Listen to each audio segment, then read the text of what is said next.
நாங்க இந்துக்களுக்கு எதிராக இருந்தவர்கள் அல்ல. திமுக இந்து விரோதி இல்லை என்று ஸ்டாலின் சொன்னதை இந்த முழு வீடியோவையும் பார்த்துவிட்டு நீங்களே முடிவு செய்யுங்கள். ராமனின் செருப்பு தான் 14 காலம் தேசத்தை ஆண்டதாக அவர்களின் அவாள்களின் புராணம் சொல்லுகிறது. மாட்டின் சாணம் தான் சக்தி மிக்க ஆயுதம் என்று அவர்களின் நம்பிக்கை தற்பொழுது பேசுகிறது. செருப்பிலே சாணி முக்கி சாணியிலே செருப்பு முக்கி அடிக்கக்கூடிய அடி தினம் தினம் அவர்கள் மீது விழ வேண்டும். பெரியார் ராமனை செருப்பால் அடிச்சாங்க தேர்தல் நேரத்தில் தமிழ்நாட்டில். அது அங்கே ஒன்றுமே பொறுத்துக்கிட்டு இருக்கிறாங்க. அடித்ததுக்கு முன்னால 138 அடித்ததுக்கு பிற்பாடு 183. அதுதான் மிக முக்கியம். இதிலிருந்து என்ன தெரியுதுன்னா, ராமனை செருப்பால் அடித்து விட்டு தேர்தலுக்கு நின்றால் நிறைய ஓட்டு தமிழ்நாட்டில் கிடைக்கும் என்று தெரிகிறது. என்ன ஒரு வேடிக்கை என்றால், நம்ம ஆளு கோயிலுக்கு போவான், பூஜை பண்ணுவான், ஆனா ஓட்டு போடும்போது நமக்கு தான் போடுவான்.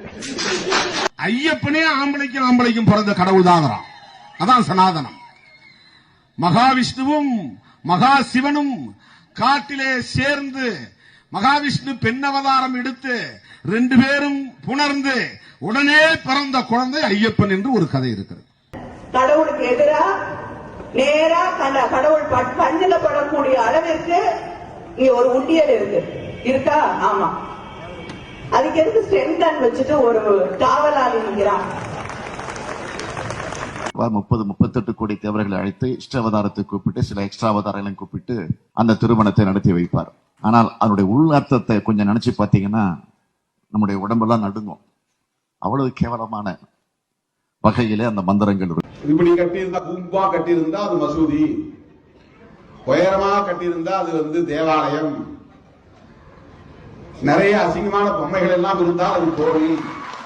கோயில்ல போயிட்டு முருகா என் பொண்டாட்டிக்கு மாறு ரொம்ப சின்னதாகுது, கொஞ்சம் பெருசாக்கு, இல்ல அதை ஆள் வச்சு காப்பாத்து. முருகர் என்னமோ பிராட் டிசைன் பண்ற மாதிரி என் பொண்டாட்டியோட மார்பகங்களை காப்பாத்து அப்படின்னு சொல்லியிருக்கேன். அவர்னா ஸ்பெஷலா உன் பொண்டாட்டிக்குன்னு தனியா இரும்புல பிராட்சா கொடுப்ப. நாரதருக்கு நல்ல அழகான பெண்களோட உடலுறவு வச்சுக்கணும்னு ஆசையா.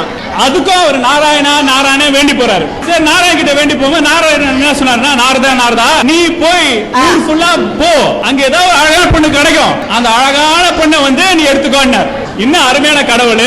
உண்மையிலே எனக்கு வருத்தமா இருக்கு, நாராயணனா பிறக்கலையே நம்பி போய் நாராயண வீடு வீடா திறக்கிறாரு. அங்க பார்த்தா எல்லா பெண்கள் மடியில நாராயணன் படுத்து கிடக்குறான். வீடு வீடா போல ஊரா போறான், ஊரா போறான். எல்லா வீட்லயும் நாராயண எல்லா பெண்கள் மடியில படுத்து கிடக்குறான்.